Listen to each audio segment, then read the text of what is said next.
seluruh dunia ini, Pak, seluruh dunia ini cuma ada di Indonesia pelanggar protokol kesehatan diperlakukan dengan keji dan biadab. Loh, ini aneh. Yang merubah dasar negara PDIP, yang merubah ketuhanan yang Maha Esa dirubah jadi ketuhanan berbudayaan PDIP, yang koruptor, sarang koruptor PDIP, yang jadi buron, koruptornya jadi buron itu juga dari PDIP, yang melakukan makar terhadap Papua itu Penny Wenda, tapi yang dibubarkan FPI. Masuk akal enggak?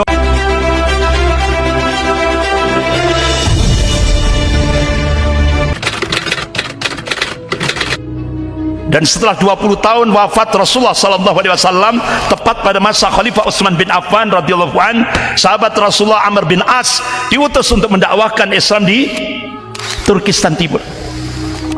Nah, ternyata di sana sudah ada teknologi kertas, sehingga akhirnya Khalifah Utsman bin Affan radhiyallahu an mengambil satu policy kebijakan kodifikasi Al-Quran, pembukuan Al-Quran. Ini dampak daripada dakwah yang dilakukan oleh sahabat Rasulullah. Sa'ad bin Abi Waqqas kalau tidak salah, bukan Amr bin As. Sa'ad bin Abi Waqqas kalau tidak salah. Makanya di kawasan Turkistan Timur itu ada masjid yang umurnya 1274 tahun umurnya. Itu.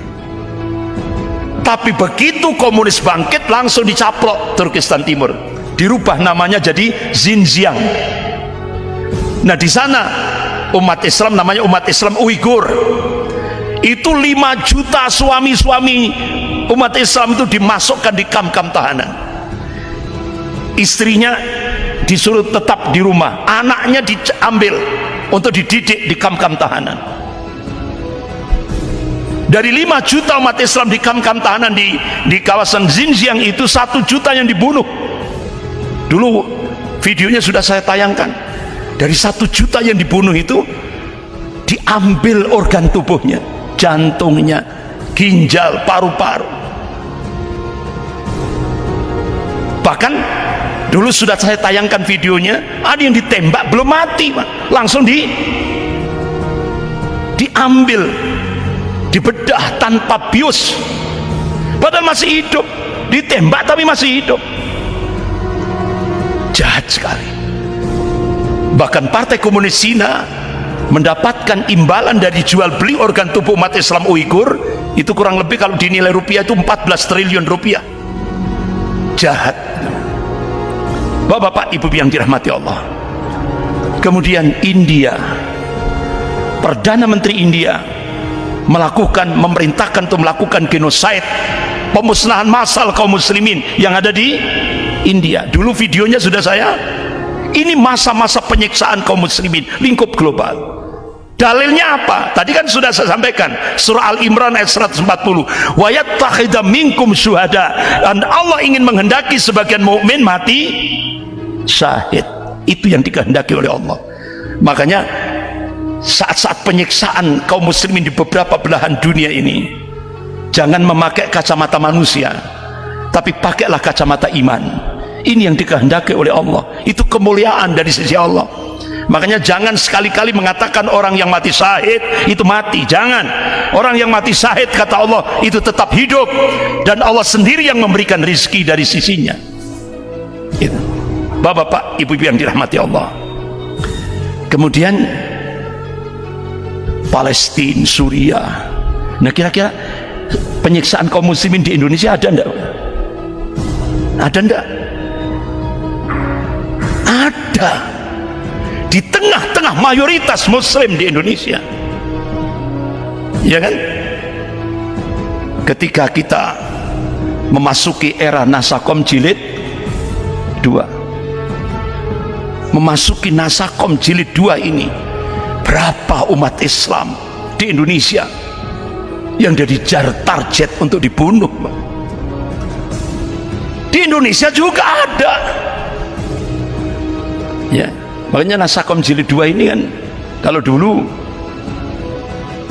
nasionalisnya PNI, agamanya NU, terus komunisnya PKI. Kalau sekarang nasionalisnya PDIP, agamanya Islam Nusantara, kemudian komunisnya PKI Perjuangan. Ini Nasakom Jilid 2. Bahkan yang kita saksikan bahwa Bapak Ibu yang dirahmati Allah, saya kira gambar ini nggak usah saya terangkan, saya kira ini sudah kita saksikan seperti ini. Gambar saja. Ini Nasakom Jilid 2 membuka hubungan pada Israel, Yahudi dan Nasrani, Vatikan.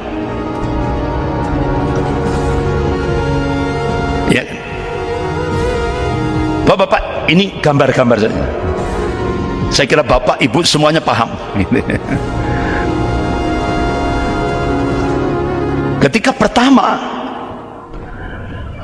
mulus, karena di sana ada Stan Greenberg, orang Yahudi cukup militan yang paham betul situasi Indonesia. Nah, begitu masuk periode kedua, berapa korbannya yang di depan Bawaslu itu? 897 kaum muslimin yang luka-luka akibat tembakan dan pukulan.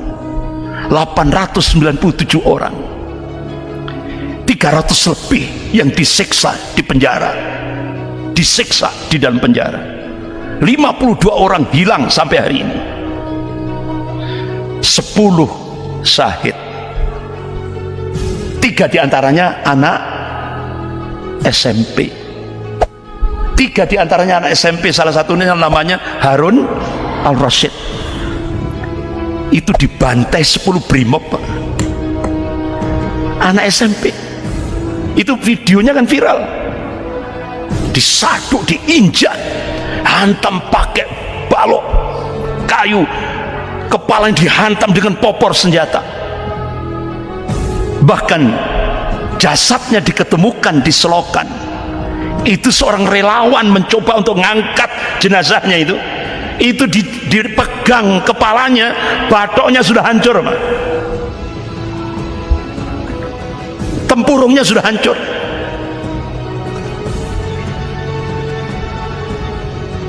Di Indonesia sudah ada penyiksaan seperti ini. Padahal konstitusi negara kemanusiaan yang adil dan beradab. Tapi Indonesia berubah jadi negara biadab. Ini, Bapak-bapak, Ibu yang dirahmati Allah. Padahal kita diingatkan oleh Allah Subhanahu wa taala dalam surah An-Nisa ayat 93, a'udzubillahi minasyaitonir rajim, wa may yaqtul mu'minan muta'ammidan fajaza'uhu jahannam khalidan fiha wa ghadiballahu alaihi wa lan'annahu wa 'adda lahu 'adzaban 'adzim. Dan barang siapa yang membunuh seorang mukmin dengan sengaja, maka balasannya ialah jahanam dan kekal ia di dalamnya, dan Allah murka kepadanya dan mengutukinya serta menyediakan, Allah akan siapkan azab yang lebih besar. Bahkan Rasulullah mengabarkan, qala Rasulullah sallallahu alaihi wasallam, la zabala dunya ahwan wa 'ala Allah min qatal mu'minin bighairi haqq. Jadi hilangnya, hancurnya dunia itu lebih ringan bagi Allah dibanding dengan terbunuhnya seorang mukmin tanpa alasan yang hak. Jadi mahal, Pak, darahnya seorang muslim. Tapi di Indonesia murah sekali. Sampai diulangi lagi 6 syuhada, diulangi lagi. Ini benar-benar kejahatan kemanusiaan yang sangat biadab. Ada 19 lubang tembakan di 6 jasad syuhada ini. 19 tembakan. Dan ternyata disiksa dulu di sebuah tempat. Ya coba, ada yang melepuh punggungnya. Itu ada informasi dibakar, ada informasi disiram air keras. Ada goresan di sayat lehernya. Bahkan ditembak dari belakang dan jarak dekat, tembus ke mata. Ini ada yang tembak di sini, tembus ke sini. Jebol, Pak, masih serbuk misiu itu masih ada berarti tembakan jarak dekat, tapi disiksa lebih dulu. Ngeri. Kita hanya bisa berdoa, Allah maghfir lahum warhamhum wa'afi wa'fu anhum. Ya. Bahkan luar negeri juga menyoroti ini, Pak. Bahkan sampai media-media internasional, seluruh dunia ini, Pak, seluruh dunia ini, cuma ada di Indonesia pelanggar protokol kesehatan diperlakukan dengan keji dan biadab. Seluruh dunia cuma ada di Indonesia ini, disiksa, ditembak, dibunuh dengan cara-cara yang biadab. Sampai ke Dubes Jerman, beliau punya satelit, dia tahu data-datanya. Bahkan Dr. Lynn Wilson, ini dosen senior di Murdoch University Australia Barat, diprihatin kenapa Indonesia berubah jadi negara biadab terhadap rakyatnya sendiri. Bahkan sampai umat Islam Amerika minta meninggalnya 6 laskar FP diusut tuntas. Jadi ini seluruh dunia, begitu juga negara-negara Timur Tengah, biadab sekali. Bapak ibu yang dirahmati Allah, akhirnya rezim panik sehingga rest area kilometer 50 ditutup untuk selama-lamanya untuk menghilangkan jejak. Bahkan akhirnya bapak ibu yang dirahmati Allah, yang terjadi sampai Komisi 3 DPR RI, Pak Muhammad Syafi'i, negara tidak boleh kalah dari oknum polisi pelanggar hukum. Bahkan sampai dosen kepolisian dari UI ini, dia kecewa, kok ini semakin biadab seperti ini. Bapak ibu yang dirahmati Allah, bahkan Kontras sudah mengatakan ini pelanggaran HAM berat. Bahkan jurnalis investigator sudah melakukan itu. Jadi ini semakin jelas keterlibatan operasi intelijen Delima dalam pembantaian 6 syuhada ini. Bapak ibu yang dirahmati Allah, jadi ini praktek-praktek komunis, ini sejarah berulang lagi ya. Bahkan bapak ibu yang dirahmati Allah, ini aneh, yang merubah dasar negara PDIP, yang merubah ketuhanan yang Maha Esa dirubah jadi ketuhanan berbudayaan PDIP, yang koruptor, sarang koruptor PDIP, yang jadi buron, koruptornya jadi buron itu juga dari PDIP, yang melakukan makar terhadap Papua itu Benny Wenda, tapi yang dibubarkan FPI. Masuk akal enggak? Jadi aneh. Jadi ini perlu tes akal sehat.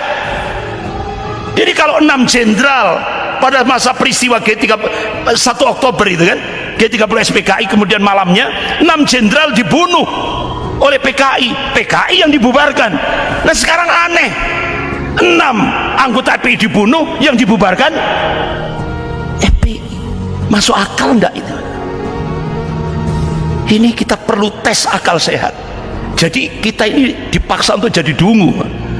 2 ditambah 2 dipaksa untuk jawabnya 6 ya, dipaksa. Padahal 2 tambah 2 itu 4, tapi sekarang kita dipaksa untuk seperti itu. Astagfirullah.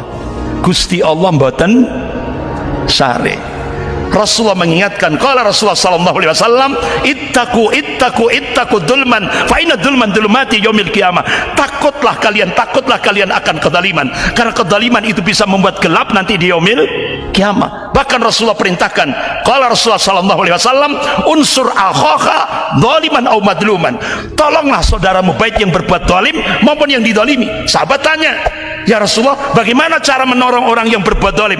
Cegah kezalimannya. Sementara yang dizalimi bantu, karena Allah perintahkan wa ta'awanu 'alal birri wat taqwa. Sekian, lebih kurangnya saya mohon maaf. Astaghfirullahaladzim. Subhanakallahumma wa bihamdik, asyhadu an la ilaha illa anta, astaghfiruka wa atubu ilaik. Wabillahi taufiq wal hidayah. Wassalamualaikum warahmatullahi wabarakatuh.